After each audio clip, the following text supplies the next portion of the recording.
The chair recognizes the gentlelady from the District of Columbia. Mr. Speaker, I yield 1 minute to the gentlelady from California, the Speaker of the House of Representatives, Nancy Pelosi. The chair recognizes the Speaker of the House of Representatives. Thank you very much, Mr. Speaker. I thank the gentlelady for yielding and for her tremendous leadership over time to remove obstacles of participation to our democracy, whether it's a Voting Rights Act for all, or whether it's observing the 100th anniversary of women having the right to vote, and whether it is about giving full participation in our democracy to the District of Columbia. I'm proud to join her in wearing this mask, says 51st, and that's why this legislation is H.R. 51, D.C. statehood, which I will talk about now. But Congresswoman Eleanor Holmes Norton has been brilliant, relentless, persistent, dissatisfied about the lack of full participation for her constituents in the work of Congress. So I salute her as the patron saint and guiding star of the D.C. statehood, even before she came to Congress, but since she came to Congress, and she has worked tirelessly and relentlessly to build historic support for this bill. And you give us the honor of participating in this historic vote when the House of Representatives, for the first time, will vote a statehood for the district. D.C. statehood, Mr. Speaker, is both an official and a personal priority for me. My colleagues have heard me say this, but I'll say it again. When I was born, my father was a member of Congress from Baltimore, Maryland. He was on the Appropriations Committee, and he served as the chair of the D.C. Appropriations Subcommittee.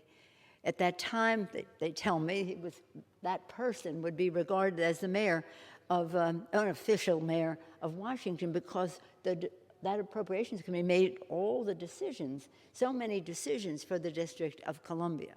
He was a big supporter of home rule, seeing from that perspective the unfairness of it all, a big supporter of home rule.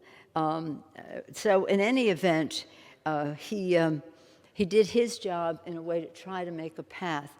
And the path been later home rule, and later a mayor and the rest, and now to where we are now.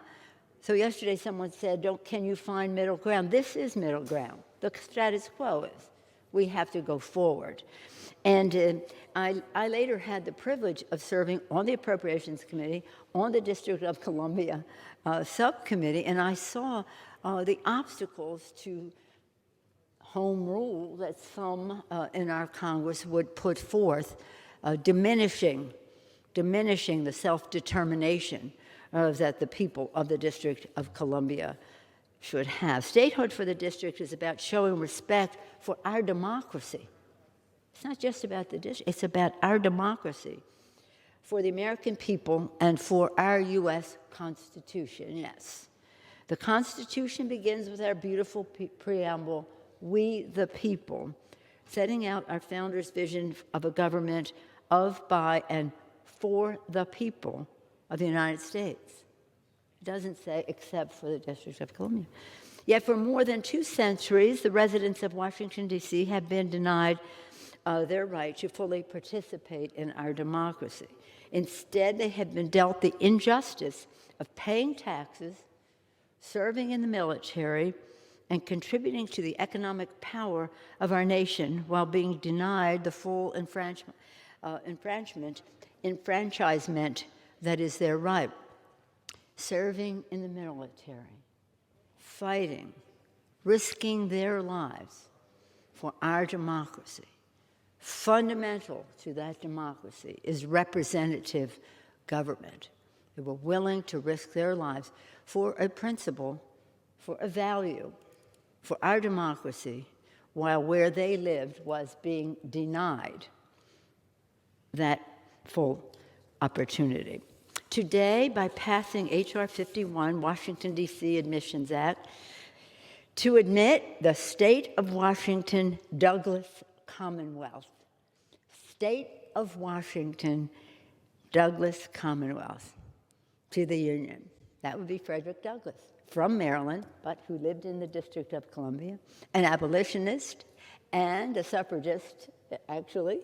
He was in Seneca Falls at the Conference of Women, coming together for women having the right to vote. So much about our democracy and voting for all Americans.